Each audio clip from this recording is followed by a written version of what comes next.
Praise the Lord. जय मसीह। आशा करता हूँ मेरा वॉइस क्लियर है। यस। आमीन, प्रेज़ गॉड। प्रभु को धन्यवाद करता हूँ, ये दूसरी बार परमेश्वर ने ये अवसर दिया आप लोग के बीच में वचन बांटने के लिए। तो मैं प्रभु को धन्यवाद करता हूँ। जैसा प्रिंसन ने कहा, यीशु मसीह की प्रभुता, ये है हमारा विषय। इस पर थोड़ा समय हम मनन करेंगे। आप लोग जितनी बातें लिख सकते हैं लिख के रखिएगा, क्योंकि है ना, हम जल्दी से भूल जाते हैं। अगर हम लिख कर रखेंगे तो हमारे ध्यान में रहेगा। बाद में कुछ दिनों के बाद हम वापस वो देख सकते हैं। इसलिए आप जितना आप लिख सकते हैं उतना आप लिखिए, नोट डाउन कीजिए। हाँ, आपके पर्सनल स्टडी के लिए भी ये बहुत ही अच्छी बात है। तो यीशु मसीह की प्रभुता, इस विषय पर प्रभु या हम हिंदी में जैसे कहते हैं यीशु मसीह की स्वामित्व। प्रभु ये एक यूनानी शब्द कुरियोस, इससे ये प्रभु शब्द आता है। और ये काफी आम एक शब्द है यीशु मसीह के समय पे। ये किनको संबोधित करने के लिए ये प्रभु या लॉर्ड, ये किनको संबोधित करने के लिए उपयोग किया जाता था? जो रूलर्स हैं, जो अधिकारी हैं, जो समझिए जैसे राजा महाराजा, इन ऐसे लोगों को प्रभु करके संबोधित किया जाता था। और यीशु मसीह की अगर हम बात करें तो खास करके जो दुष्ट आत्माएं थी, दुष्ट आत्माओं की बात करें या चेलों की बात करें, ये यीशु मसीह को पिता परमेश्वर के तुल्य उस तरीके से उनको प्रभु करके संबोधित करते थे। देखिए मरकुस पहला अध्याय उसका 24 अगर आप देखोगे, एक दुष्ट आत्मा सिनगोग में चिल्ला कर कह रहा है कि तू परमेश्वर का पवित्र है, you are the holy one. आप परमेश्वर के पवित्र होकर के, अगर आप अपने बाइबल्स में जरा देखें, समय बचाने के लिए हम हर एक वचन नहीं पढ़ेंगे। जो हमारे लिए एकदम जरूरी है और हमारे स्टडी के लिए गहराई में उतरना है, वही वचन हम पढ़ेंगे। मगर आपके हाथ में बाइबल्स हैं तो आप जल्दी से बस घुमा के देख लीजिएगा। मरकुस 1:24। इधर दुष्ट आत्मा यीशु मसीह को कह रहे हैं कि तू परमेश्वर का पुत्र, यानी परमेश्वर के तुल्य उसे यीशु मसीह को देखा गया है। इवन यीशु मसीह के चेले भी जब यीशु मसीह को प्रभु करके संबोधित करते हैं, वो भी इसी तरीके से है। देखिए यूहन्ना का सुसमाचार, ये चाहे तो हम पढ़ लेते हैं। यूहन्ना का सुसमाचार उसका 6वां अध्याय और उसका 66 से देखिए, 66 to 69। यूहन्ना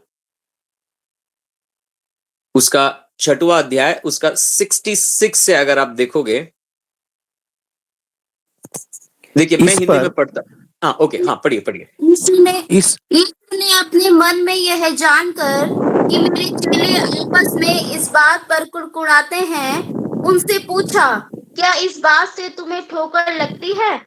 और यदि तुम मनुष्य के पुत्र को जहां वह पहले था वहां ऊपर जाते देखोगे तो क्या होगा? 6 का 66। हाँ, सही पढ़ रहे? 66। इस पर उसके चेलों में से बहुतेरे उल्टे फिर गए और उसके बाद उसके साथ न चले। तब यीशु ने उन 12 से कहा, क्या तुम भी चले जाना चाहते हो? शमौन पतरस ने उसको उत्तर दिया कि हे प्रभु, हम किसके पास जाएं? अनंत जीवन की बातें तो तेरे ही पास हैं, और हमने विश्वास किया और जान गए हैं कि परमेश्वर का पवित्र जन तू ही है। आप देख रहे इधर, बस सिस्टर, देखिए मरकुस 1:24 में भी होली वन, पवित्र जन, उधर भी दुष्ट आत्मा इसी तरीके से संबोधित करती है। और इधर चेले भी पहले उन्होंने हे प्रभु करके संबोधित किया और उसके बाद वो कह रहे हैं कि तू परमेश्वर का पवित्र जन है करके, यानी परमेश्वर का संतान, परमेश्वर का मसीहा तू है करके। तो इस तरीके से देख रहे हैं कि चेले और यहां तक कि दुष्ट आत्माएं भी यीशु मसीह को किस प्रकार से संबोधित करते थे। देखिए, हम जीसस सपर नहीं बोलते हैं, क्राइस्ट सपर नहीं बोलते, हम क्या बोलते हैं? लॉर्ड सपर, प्रभु भोज बोलते हैं। यीशु भोज नहीं बोलते हैं, मसीह भोज नहीं बोलते हैं, हम क्या बोलते हैं? प्रभु भोज। तो देखिए, प्रभु ये बहुत ही एक गहरा शब्द है। देखिए, बहुत से लोगों ने हालांकि यीशु मसीह को प्रभु करके बोला है, ये अपने सुसमाचारों में, चारों सुसमाचार है, काफी लोगों ने यीशु मसीह को ये बोला है प्रभु करके, मगर हर एक बार दुष्ट आत्माओं के जैसे या चेलों के जैसे उन्होंने यीशु मसीह को प्रभु करके संबोधित नहीं किया। देखिए, ये आपको समझने के लिए देखिए, मत्ती रचित सुसमाचार उसका 8वां अध्याय जरा देखिए। ये हम पढ़ेंगे नहीं, मगर मैं चाहता हूं आप अपने अपने बाइबल में देखिए, मत्ती रचित सुसमाचार 8वां अध्याय उसका 2, 6 और 8। अगर आप इस पर गौर करोगे, 8वें अध्याय का 2 में देखिए, इसमें एक कोढ़ी यीशु के पास आकर प्रणाम करता है और हे प्रभु यदि तू चाहे। अभी इधर देख रहे हैं ये किस तरीके से, यानी इधर जब ये लोग यीशु को प्रभु करके संबोधित कर रहे हैं, ये प्रभु उस तरीके से नहीं है जिस प्रकार चेलों ने संबोधित किया, दुष्ट आत्माओं ने संबोधित किया। इधर प्रभु कहने का मतलब है कि तेरे में सामर्थ है, अधिकार है मुझे चंगा करने के लिए। मगर जब चेले जब प्रभु बोल रहे हैं, ये किस तरीके से प्रभु बोल रहे हैं? परमेश्वर के तुल्य, परमेश्वर का संतान के रूप में यीशु मसीह को संबोधित कर रहे। देखिए, अभी 2 उसका 6वां वचन भी देखिए, हे प्रभु मेरा सेवक घर में लकवे का मारा बहुत दुखी पड़ा है। इधर भी देखिए, ये व्यक्ति यीशु मसीह को प्रभु, क्योंकि इनको एक चंगाई चाहिए और ये विश्वास कर रहे हैं कि यीशु में इतना सामर्थ और अधिकार है कि ये मुझे चंगा कर सकता है। और उस जमाने में चंगाई कोई ऐसी अनोखी बात नहीं है, दुष्ट आत्मा को भगाना कोई इतनी अनोखी बात नहीं है। ये इधर उधर होती थी, ये घटनाएं होती हैं, क्योंकि जब लोगों ने यीशु मसीह को कहा कि तू क्या शैतानों के सरदार से तू दुष्ट आत्मा को निकालता है, तो यीशु ने उनसे एक सवाल किया, तो तुम्हारे लोग कैसे दुष्ट आत्मा को निकालते हैं? तो उस जमाने में चमत्कार कोई ऐसी बात नहीं थी कि इन्होंने कभी पहले कभी देखा नहीं है। ओके, तो इधर ये यीशु को प्रभु करके संबोधित कर रहे हैं, मगर इधर देखिए इवन 8वां वचन भी अगर आप देखोगे, उधर भी देखिए सूबेदार वापस, हे प्रभु मैं इस योग्य नहीं हूं। देखिए, इधर यीशु को प्रभु बोल के, इसका मतलब ये क्या है? ये इतना ही समझ रहे हैं कि यीशु एक अधिकार है उसमें, जैसे कोई भविष्यद्वक्ता में हो। क्योंकि आपको याद होगा, यीशु मसीह ने एक बार चेलों को पूछा, लोग क्या कहते हैं मैं कौन हूं? तो चेलों ने क्या बोला? चेलों ने बोला, कुछ लोग बोलते हैं आप यिर्मयाह होंगे, आप यशायाह होंगे, या पुराने नियम के कोई नबी होंगे। ओके, निकोदेमस जब यीशु के पास आया, उसने बोला कि आप स्वर्ग से आए हुए गुरु होकर के। ओके, तो बहुत से लोगों ने यीशु को प्रभु करके संबोधित तो किया है, मगर उसकी गहराई उन्होंने समझा नहीं है। और उसी प्रकार आज भी कलीसिया में ऐसे बहुत से लोग हैं जो यीशु से कुछ पाने के लिए यीशु को प्रभु तो बोलते हैं, मगर यीशु की प्रभुता की गहराई को नहीं पहचान पाते, जिस तरीके से चेलों ने पहचाना। क्या आप समझ रहे मेरी बात? हाँ, तो सुसमाचारों में भी बहुत से लोगों ने यीशु को प्रभु करके संबोधित किया है, जिस प्रकार आज कलीसिया में बहुत से लोग यीशु को प्रभु करके संबोधित करते हैं। मगर हर एक व्यक्ति जो यीशु को प्रभु करके संबोधित करता है, जरूरी नहीं है उस शब्द की गहराई को वो पहचानता हो।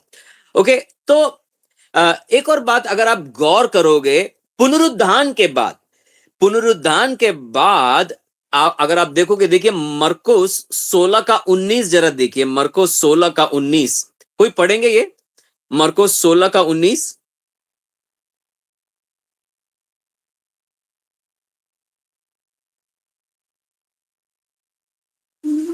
16-19।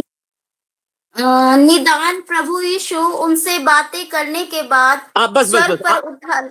हाँ, इधर देख रहे प्रभु यीशु, इंग्लिश में देखोगे तो लॉर्ड जीसस। ये खास करके पुनरुत्थान के बाद चेलों ने सिर्फ प्रभु नहीं बोलते हैं, अब ये प्रभु यीशु करके संबोधित करना शुरू किया। तो ये एक इनकी पर यीशु मसीह के तरफ जो इनकी आराधना है, आराधना की एक गहराई को ये दिखाता है। ओके, यही नहीं, ये यूहन्ना 9वां अध्याय में एक बहुत बड़ा चमत्कार होता है जो पहले कभी हुआ नहीं है।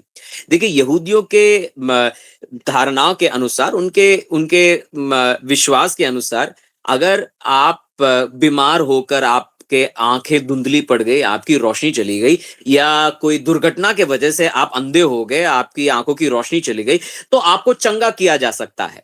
मगर अगर आप जन्म से आप अंधे हो तो कोई भी कुछ भी कर ले भाई, आपकी कोई तरीके से चंगाई नहीं हो सकती। मगर यूहन्ना 9वां अध्याय में जन्म से एक व्यक्ति जो अंधा था उसको यीशु मसीह ने चंगा किया।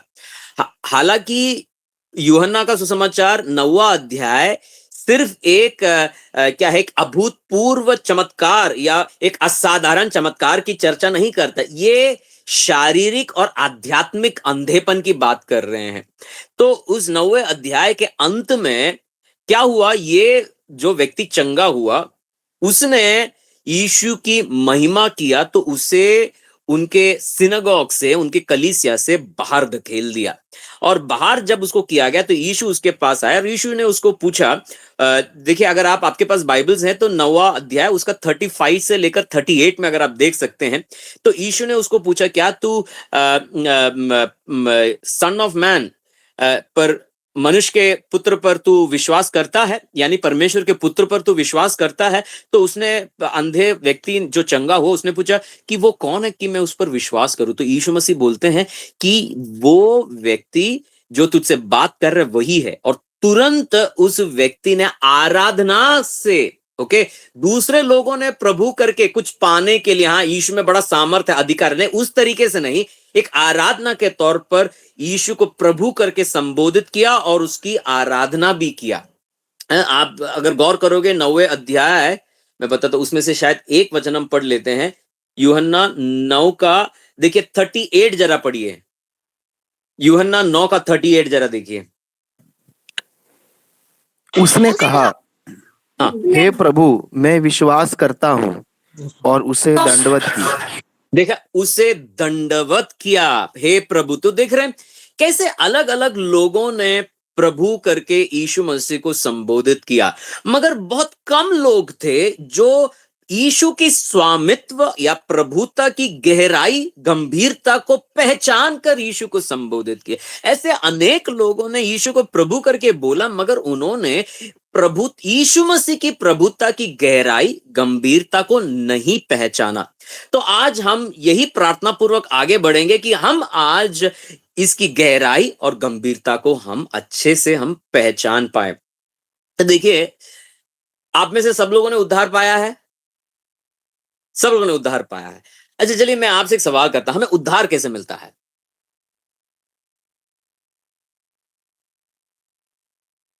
बताइए, जिन जिन लोगों ने उद्धार पाया है बताइए हमें उद्धार कैसे मिलता है? हम प्रभु यीशु मसीह को हाँ, अपना परमेश्वर और उद्धारकर्ता और प्रभु हम अच्छा, ऐसे हम स्वीकार करते हैं, तभी हम हाँ, उद्धार पाते हैं। ओके, हाफ राइट है, हाफ राइट है। ओके, और कोई कैसे उद्धार मिलता है? हमारे पापों की क्षमा होती है जब हम अपने पापों को मान लेते हैं और हाँ मन हाँ, फिराते हैं। अच्छा, मन फिरा, हालांकि वो जरूरी है मगर उद्धार उसके ऊपर नहीं है। और कोई कोशिश कीजिए, कैसे उद्धार मिलता है? बपतिस्मा लेने से उद्धार मिलता है, प्रभु को जानकर। ओके, देखिए अभी गौर कीजिएगा, आप सभी ने प्रभु शब्द उपयोग किया है। ओके, प्रभु शब्द उपयोग किया है, मगर देखिए एक बहन ने बोला पापों से मन फिरा कर। हालांकि ये जरूरी है, ये करना जरूरी है, अनिवार्य है, इसके बिना उद्धार नहीं मिलता। मगर उद्धार इससे नहीं होता है, सिर्फ इससे नहीं होता है। ओके, अभी दूसरे एक सिस्टर ने बोला कि हमें बपतिस्मा लेना है, इससे हम उद्धार मिलते हैं। हालांकि बपतिस्मा जरूरी है, ये यीशु मसीह की आज्ञा थी, मगर उद्धार उस पे भी नहीं मिलता है। उद्धार कैसे मिलता है? और कोई कोशिश करना चाहेंगे? पवित्र आत्मा के द्वारा। वो भी सही है, वो भी सही है, पर मैं एक पर्टिकुलर वचन मैं उम्मीद कर रहा हूं कि आप एक वचन मुझको दोगे। चलिए पढ़ते हैं रोमियो 10 का 9 जरा देखिए, रोमियो 10 का 9। सैक्रिफाइस है क्या? नहीं, रोमियो 10 का 9 देखिए, उधर बड़े सरल रीति से बताए कैसे हमें उद्धार मिलता है। रोमियो 10 का 9 जोर से कोई पढ़िए। कि यदि तू अपने मुंह से यीशु को प्रभु जानकर अंगीकार करे और अपने मन में विश्वास करे कि परमेश्वर ने उसे मरे हुओं में से जिलाया, तो तू निश्चय उद्धार पाएगा। आप देख रहे, आपका उद्धार 2 बातों पे टिकी हुई है। ओके, आप लोगों ने जो उत्तर दिया वो गलत नहीं है, वो जरूरी है, हमारे ये 2 बातों से जुड़ी हुई है।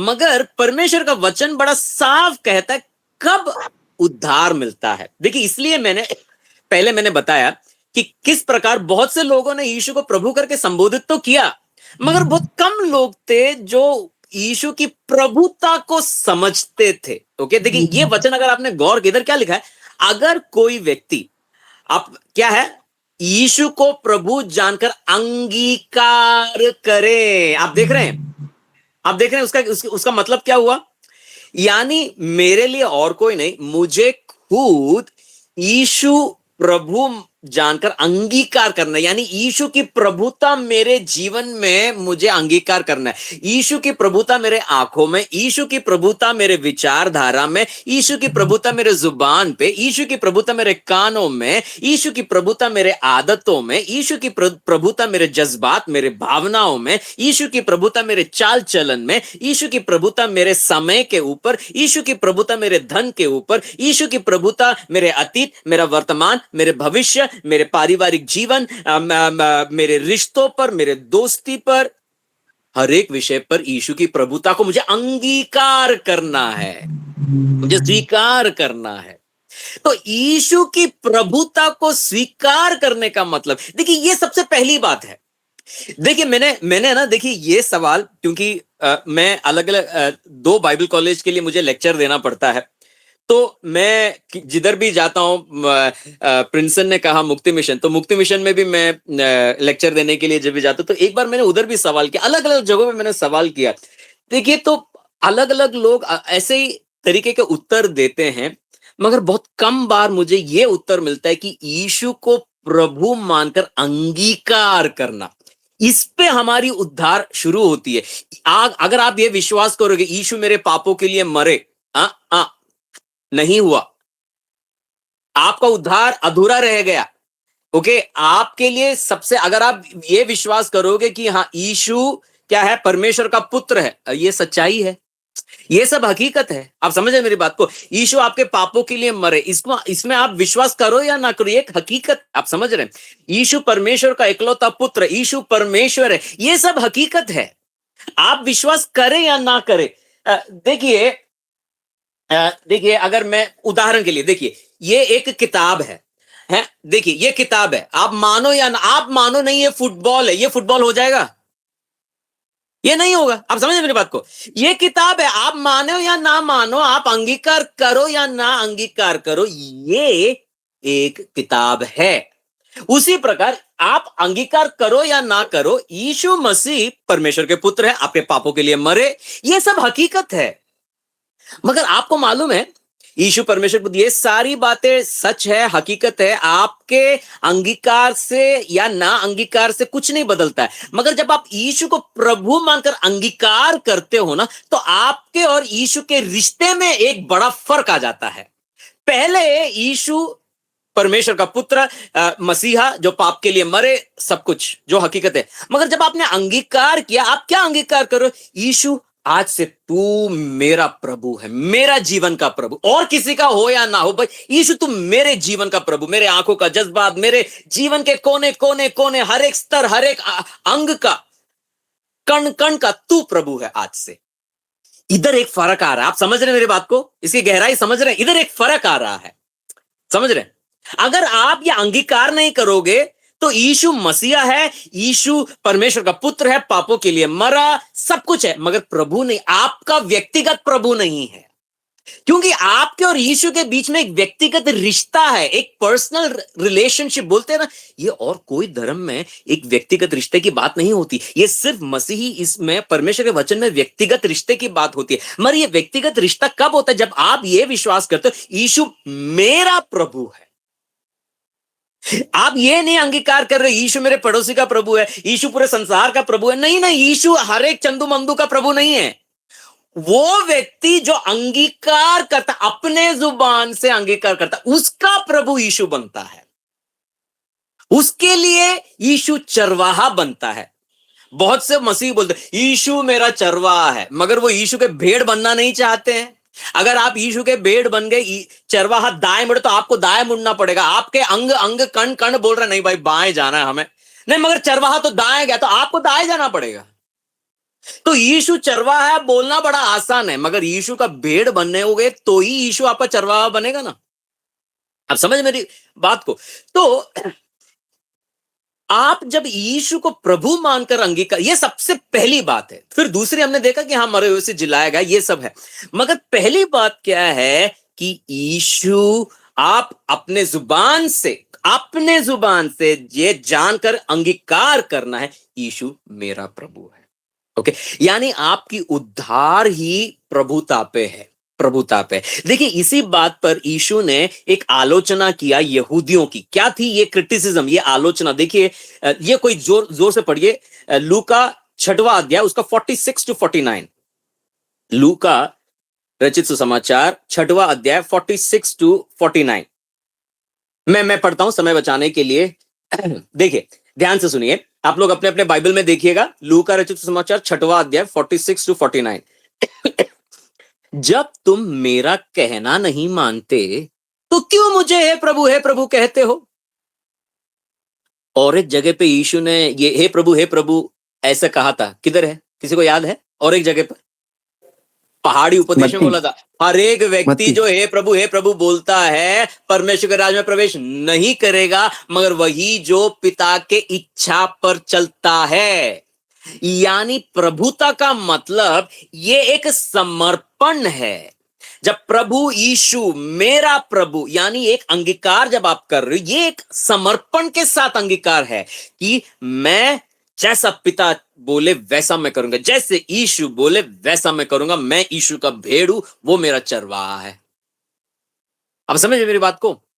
हाँ, देखिए, यहां तक कि देखिए, अब ये गाना काफी पॉपुलर हो गया, वायरल हो गया है, दोस्त है तू मेरा। आप लोगों ने सुना? कितने लोगों ने सुना? आपको मालूम है यीशु की दोस्ती कैसे मिलती है? गीत गाने से मिलेगी दोस्ती? देखिए, यूहन्ना, हम ये लूका पे एक उंगली रखिए, हम वापस आएंगे, लूका पे हमें आना जरूरी है। यूहन्ना देखिए, उसका 15वां अध्याय का 14वां वचन जरा देखिए, किसको मिलती है दोस्ती?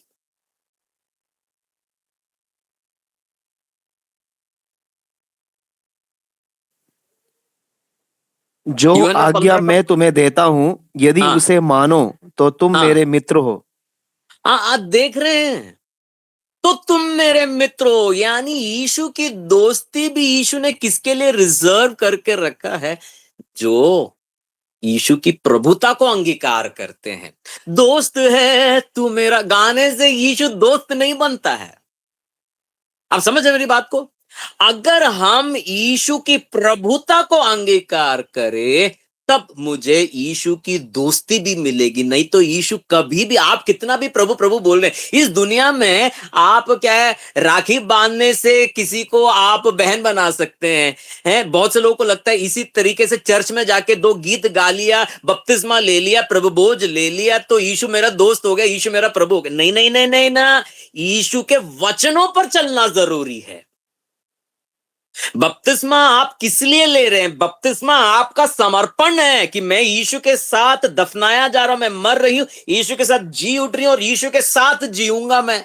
ये आपके अंगीकार। प्रभु भोज में भी आप यीशु के जब कभी तुम ये रोटी खाओ और इस कटोरे से पीते हो तो प्रभु की मृत्यु को जब तक वह न आए प्रचार करते हो। यानी प्रभु भोज में आप प्रभु की मृत्यु को प्रचार कर रहे हो। प्रभु की मृत्यु क्या है? रोमियो 6वां अध्याय 10 और 11 में साफ स्पष्ट सरल तरीके से लिखा है, वह जो मर गया तो पाप के लिए एक ही बार मर गया, इसलिए तुम भी अपने आप को पाप के लिए तो मरा, मगर प्रभु यीशु के लिए, परमेश्वर के लिए प्रभु यीशु में जीवित समझो।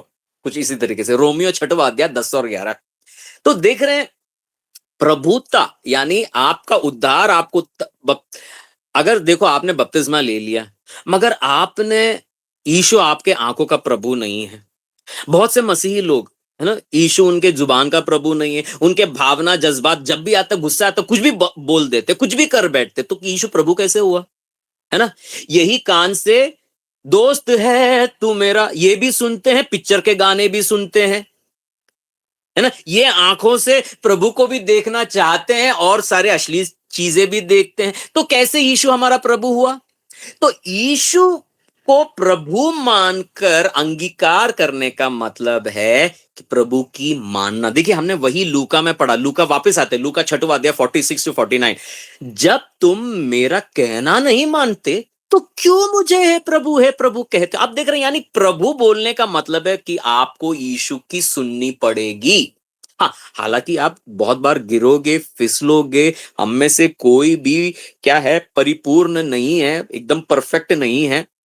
जब तक हम में सांस है कुछ ना कुछ कमियां हम में होंगी, ये जीवन की एक हकीकत है। हम दूसरों के सामने कितने भी धर्मी बनने की कोशिश करें, सब में कुछ ना कुछ तो गड़बड़े हैं, मगर हम जब यीशु के साथ चलते हैं धीरे धीरे ये गड़बड़े कम हो जाती है। हम और ज्यादा हमारे जीवन यीशु को प्रतिबिंबित करता है ना। तो ये प्रतिबिंबित करना ये बढ़ता जाता है ना। इसलिए तो रोमियो 12:2 में लिखा है कि तुम इस दुनिया के सदृश ना बनो, मगर तुम्हारे बुद्धि के नए होने से तुम्हारा चाल चलन बदलता जाए। कैसे बदले? यीशु को प्रतिबिंबित करता जाए। या तो आप यीशु को प्रतिबिंबित करोगे, नहीं तो आप संसार को प्रतिबिंबित करोगे।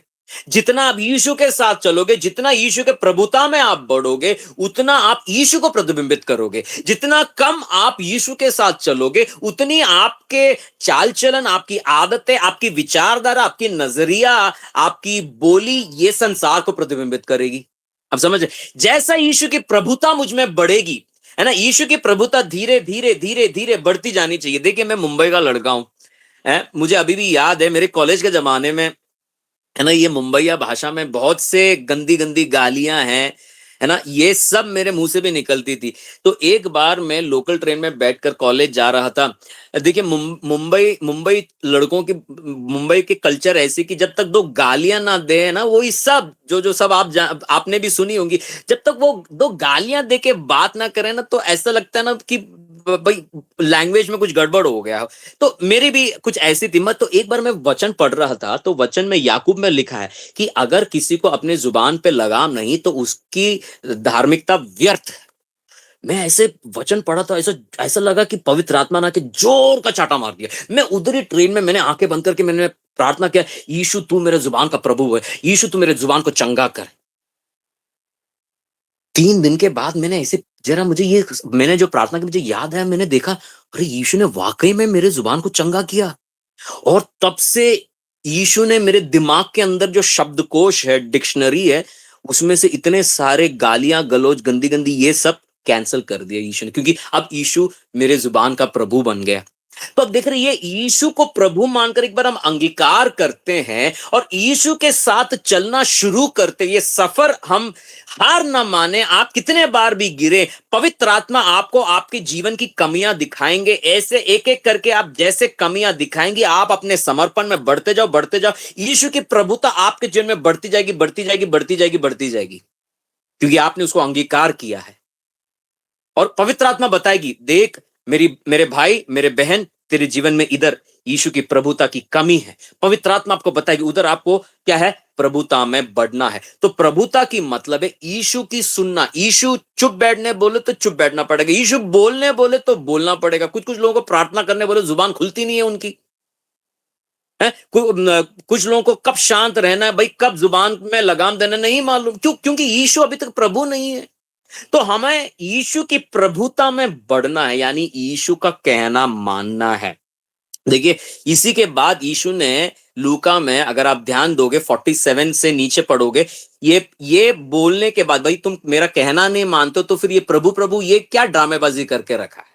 ये बोलने के बाद यीशु ने क्या है वो मिट्टी पर घर बनाना, चट्टान पर घर बनाना, ये दृष्टांत बांटा है। क्योंकि इसके नीचे से अगर आप पढ़ोगे वही दृष्टांत यीशु कह रहा है।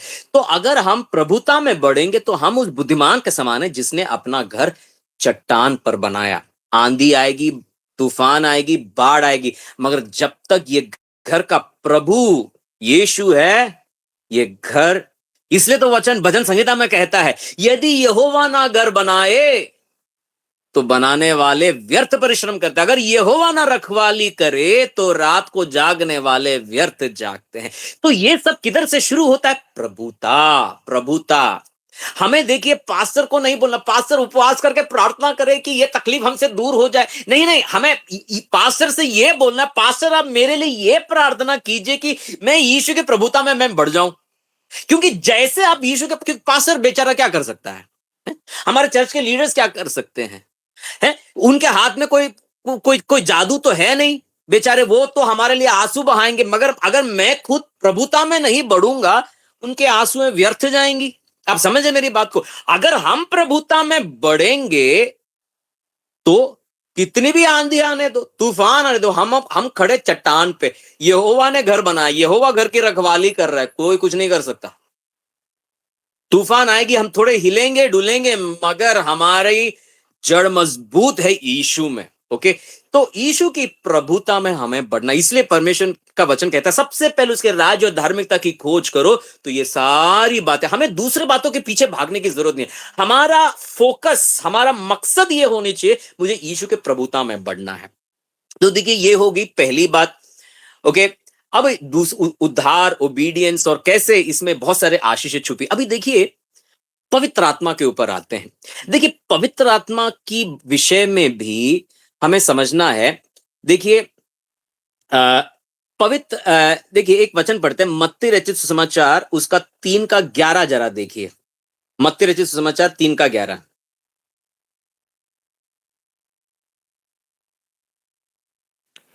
मैं तो पानी से तुम्हें मन फिराव का बपतिस्मा देता हूँ, परंतु जो मेरे बाद आने वाला है वह मुझसे शक्तिशाली है, मैं उसकी जूती उठाने के योग्य नहीं। वह तुम्हें पवित्र आत्मा और आग से बपतिस्मा देगा। ओके, अब देख रहे हैं, अभी अगली बात जो मैं आपके साथ बांटना ये चाहता हूं कि देखिए, पवित्र आत्मा से भरना ये भी यीशु की प्रभुता से बहुत जुड़ी हुई है।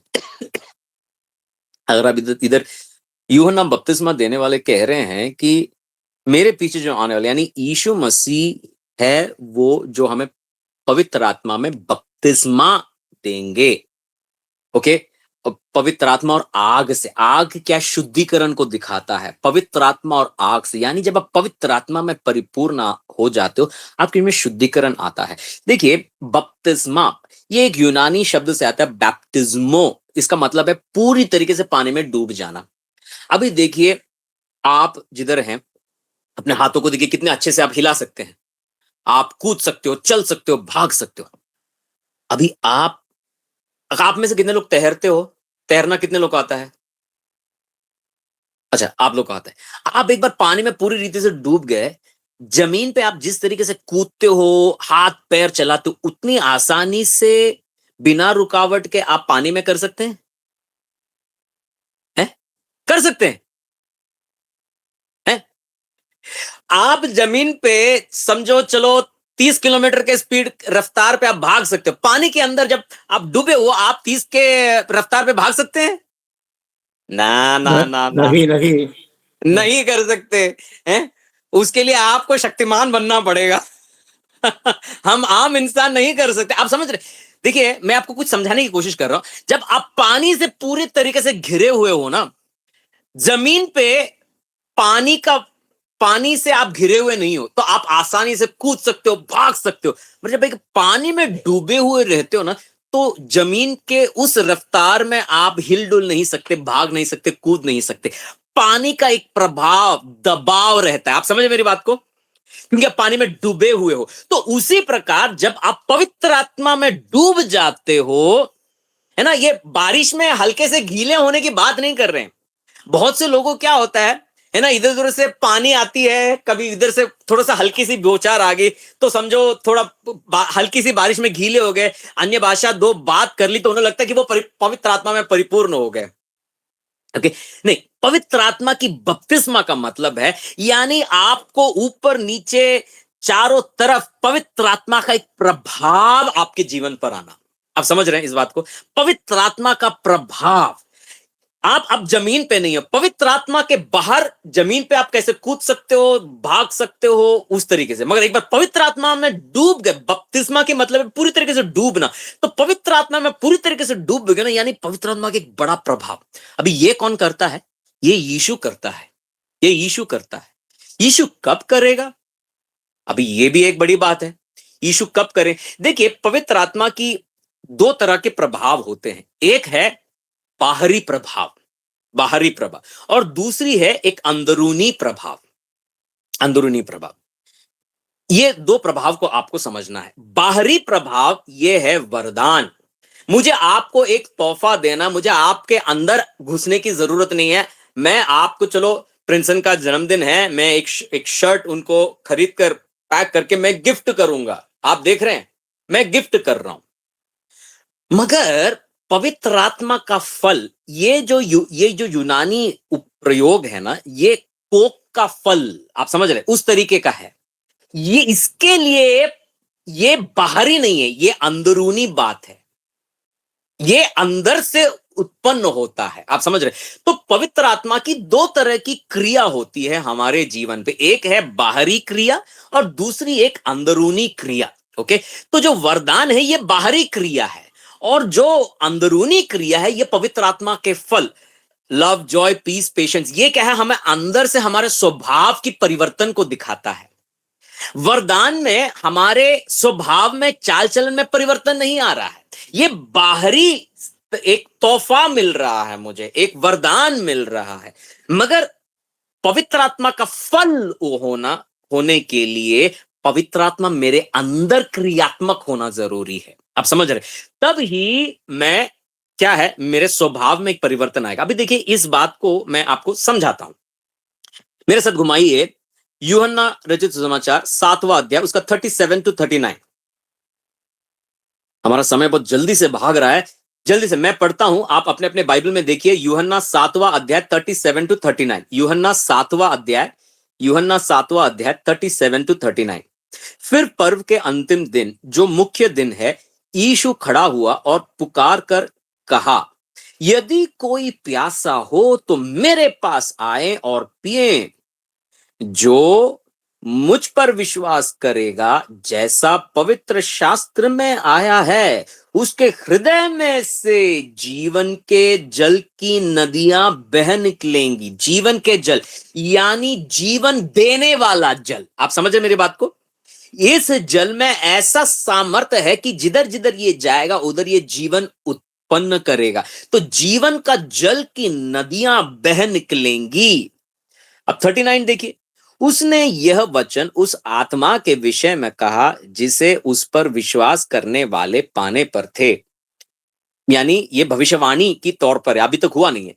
क्योंकि अभी तक क्यों नहीं हुआ? क्योंकि आत्मा अब तक ना उतरा था, क्योंकि यीशु अब तक अपनी महिमा को ना पहुंचा था। आप देख रहे इधर कुछ? क्यों अभी तक आत्मा नहीं दिया गया? यीशु ने अभी तक महिमा को नहीं पहुंचा है। मेरे और आपके जीवन में कब पवित्र आत्मा की बपतिस्मा होती है? यानी एक अंदरूनी क्रियात्मक, पवित्र आत्मा मेरे अंदर क्रियात्मक होने के लिए जरूरी है मेरे जीवन में यीशु महिमा प्राप्त करे। यानी महिमा प्राप्त करने का मतलब यीशु मेरी पूरा, यीशु को मैं प्रभु मानकर मैं अंगीकार करूं, सिर्फ जुबान से नहीं, मगर मेरे विचारधारा, जब भी मुझे गुस्सा आए, हमारे जुबान से जाने अनजाने कुछ गलत बात निकलती है, तलवार के जैसे, कैंची की जैसी है मेरी जुबान चलती है, मगर पवित्र आत्मा मुझे मुझे कन्विक्ट करती है, मुझे मुझे ये एहसास दिलाती है कि नहीं, ये गलत है, और तुरंत मैं प्रार्थना करता हूं, यीशु तू मेरे गुस्से का प्रभु हो, यीशु तू मेरे भावनाओं का प्रभु हो, यीशु तू मेरे जज्बात का प्रभु हो। जैसे ऐसे हम यीशु के प्रभुता को मेरे कण कण में जब मैं अंगीकार में करता हूं, मैं मांगता हूं यीशु मुझे तेरी प्रभुता चाहिए, तब तब पवित्र आत्मा मेरे अंदर क्रियात्मक होती है, क्योंकि जब मैं ये अंगीकार कर रहा हूं यीशु मेरे अंदर महिमा प्राप्त कर रहा है, यीशु मेरे अंदर महिमा प्राप्त कर रहा है। देखिए यही बात आप इधर इधर इधर ये हमें यूहन्ना में वापस आना है, मगर आप बस इधर उंगली रखकर एक वचन पढ़िए, आइजाया 66 का 2, यशायाह 66 का 2, कोई जोर से पढ़िए, यशायाह 66 का 2।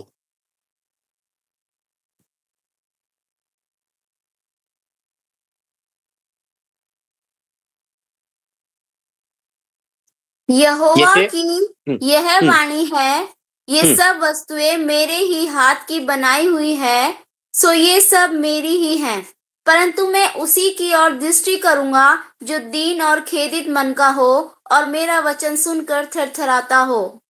हाँ, आप देख रहे हैं इधर यशायाह कह रहे हैं कि परमेश्वर किस पर अपनी दृष्टि करता है, कौन किस पर, जो दीन है, जो पिसा हुआ मन लेकर यीशु के परमेश्वर के पास आता है, और जो परमेश्वर के वचन के सामने थर थर आता है। ये नए नियम में भी है, किधर है, याकूब में मेरे ख्याल से है ना, ये कहते हैं तुम्हें मालूम है कि परमेश्वर एक ही है, अच्छी बात है, दुष्ट आत्मा को भी मालूम है, मगर वो हमसे एक कदम आगे हैं, क्या है, वो परमेश्वर के सामने थर थर आते हैं। और ये थर थराने वाली बात ये हमारे विषय में किया ही नहीं है, हम परमेश्वर को इतना हल्के से लेते हैं। मगर देखिए परमेश्वर की दृष्टि किस पर पड़ती है परमेश्वर की दृष्टि, नजर अन्य भाषा में बात करने वालों के बारे में लिखा है, हा? जो पास्टर लोग हैं सिर्फ उन्हीं पर, जो वर्शिप लीडर है उन्हीं पर, जो भविष्यवाणी करते, चमत्कार करते हैं, जिनके कलीसिया में 2000 50,000 लोग आते हैं, नहीं, किस पर परमेश्वर की नजर पड़ती है, जो परमेश्वर के सामने अपने आप को दीन करता है, नम्र करता है, जो टूटा मन लेकर आता है, जो परमेश्वर के वचन के सामने थर थर आता है। जब परमेश्वर बोलता है दाएं नहीं बाएं जाना है, तो आप बाएं जाने के लिए समर्पित हो। जब परमेश्वर बोलता है नहीं, तेरे आंखों में प्रभुता की जरूरत, तेरे जुबान पर प्रभुता की जरूरत है, तेरे तेरे चाल चल में प्रभुता की जरूरत है, तेरे पसंद नापसंद में प्रभुता की जरूरत है, तेरे हर एक कोने कोने में मैं चाहता हूं कि मेरी प्रभुता हो, और उसके सामने वो समर्पित है, वो प्रतिदिन प्रार्थना करता, उस पर परमेश्वर की नजर पड़ेगी, उस पर पवित्र आत्मा अंदर से क्रियात्मक होगी, परमेश्वर का फल उस पर आएगा। इसीलिए आज कलीसिया में वरदान तो बहुत लोगों के पास है, फल बहुत कम लोगों के पास है। इसलिए तो हर एक व्यक्ति जो हे प्रभु कहता है, प्रभु के राज में प्रवेश नहीं कर सकता, वही जो पिता की इच्छा पर चलता है। मगर उस दिन बहुत से आकर मुझसे कहेंगे, हे प्रभु हमने तेरे नाम पे दुष्ट आत्मा को भगाया, भविष्यवाणी की, चमत्कार की, मगर यीशु बोलेगा दूर हो जाओ मुझसे कुकर्मियों, मैं तुम्हें नहीं जानता। आप देख रहे हैं, यानी वरदान तो बहुत लोगों के पास है। आजकल है ना, आजकल pastor knobby, reverend knobby out of fashion हो गया है। आजकल नया फैशन है अपोस्टल नॉबी, आजकल ये नया ट्रेंड है, नया फैशन है प्रॉफेट नॉबी, है आजकल नया फैशन हो गया ये। अभी रेवरेंड और पास्टर एकदम आउट ऑफ फैशन है, लोग किसी को अच्छा नहीं लगता है, बहुत पुराने ये हो गए हैं। तो क्या वरदान तो बहुत लोगों के पास है, फल ये बहुत कम लोगों के पास है। इसलिए तो वचन कहता है जीवन के तरफ जाने वाला रास्ता सकरा और कठिन है, बहुत से लोग कोशिश करेंगे फिर भी बहुत कम लोग उसमें से जा पाएंगे। वो ही जाएंगे जिनके पास फल होगा, जिनके अंदर से पवित्र आत्मा क्रियात्मक है। ओके, अभी हम वापस आते हैं। आप देखिए ये यूहन्ना 7वां अध्याय में जरा इसको गौर कीजिए। इधर दो बात है। एक आपने गौर किया कि पवित्र आत्मा अब तक नहीं दी थी क्योंकि यीशु महिमा प्राप्त नहीं किया। तो पहली बात हमें यह ध्यान रखना इस विषय में कि जब यीशु महिमा प्राप्त करेगा तो ही पवित्र आत्मा हम में पूरी तरीके से परिपूर्ण होगी, अंदर से क्रियात्मक होगी। ओके, यानी हमें पवित्र आत्मा की वो बपतिस्मा यानी पवित्र आत्मा का एक प्रभाव मेरे चारों तरफ, ऊपर नीचे हर एक तरफ पवित्र आत्मा का प्रभाव, जिस तरीके से पानी मेरे चाल चलन को प्रभावित करती है, पानी का एक दबदबा रहता है मुझ पर, उसी प्रकार पवित्र आत्मा का एक गहरा प्रभाव मेरे जीवन पर रहता है जब मैंने पवित्र आत्मा की बपतिस्मा पाया है। बहुत से लोगों को लगता है 99% खास करके पेंटिकॉस्टल लोगों को लगता है पवित्र आत्मा की बपतिस्मा यानी अन्य भाषा में बात करना। नहीं, वचन साफ कहता है पवित्र आत्मा से परिपूर्ण होने का मतलब है पवित्र आत्मा मेरे अंदर से क्रियात्मक। ओके, मैंने हाल ही में एक रील बनाई है, मेरे फेसबुक में पड़ा हुआ है। हमारे 21 डेज के फास्टिंग में मसीही व्यवहार पर हमने सीरीज किया था, तो वही बात मैं अभी फेसबुक में रील बनाकर हम डाल रहे हैं, तो आप इस पर देखिए। जब एफेसियों, खास करके एफेसियों में बड़े स्पष्ट तरीके से लिखा है, एफेसियों मेरे ख्याल से 5वां अध्याय उसका 18 और 19 में अगर आप पढ़ोगे तो क्या है, इस प्रकार लिखा है, दाख से मतवाले ना हो मगर पवित्र आत्मा में परिपूर्ण होते जाओ और एक दूसरे से भजन गाते रहो, ये स्तुतिगान। यानी जब आप पवित्र आत्मा से परिपूर्ण होते ना, आप एक दूसरे के साथ आपसी रिश्ता बदल जाता है, एक दूसरे से बात कैसे करते हो इसमें ही बड़ा परिवर्तन आ जाता है। आप समझ रहे? देखिए यूहन्ना में आइए, यीशु ने कहा कि मैं तुम्हें एक नई आज्ञा देता हूं कि तुम एक दूसरे से प्यार करो, इससे लोग समझेंगे कि तुम मेरे चेले हो। किससे? प्यार से। पहला यूहन्ना पहला अध्याय 7वां वचन में लिखा है, यदि तुम ज्योति में चल रहे हो जैसे वो ज्योति में। यानी अगर हम यीशु के साथ चल रहे तो हमारी एक दूसरे के साथ सहभागिता होगी। फिलिपियो 2 अध्याय उसका फिलिपियो 2 का 1 से 5 अगर आप पढ़ोगे, उधर भी लिखा है, यदि तुम्हें पवित्र आत्मा में कोई भी सहभागिता है तो एक मन के हो, एक मनसा। किसकी मनसा? पास्टर की मनसा सब में नहीं, यीशु की मनसा सब में आ जाएगी। आप देख रहे हैं, जब पवित्र आत्मा मेरे अंदर क्रियात्मक होती है तो कैसे मेरे चाल चलन में परिवर्तन आता है। इसका मतलब यह नहीं कि वरदान की जरूरत नहीं, वरदान चाहिए। वचन कहता है वरदान के लिए प्रार्थना करो, इच्छा रखो, ताकि इससे क्या है, परमेश्वर की कलीसिया आगे बढ़े। वरदान चाहिए हमें, मगर स्वर्ग जाने के लिए फल की जरूरत है। वरदान से कोई स्वर्ग में प्रवेश नहीं करने वाला है। स्वर्ग में जाएंगे तो फल की जरूरत है। फल के बिना, यीशु मसीह ने यूहन्ना 15 में लिखा है, जो डाली मुझ में है मगर फल नहीं लाती उसे मेरा पिता फेंक देगा। यूहन्ना 15 का 2 है मेरे ख्याल से। यीशु ने साफ कहा है, जो डाली में फल नहीं यीशु उसे काट देगा।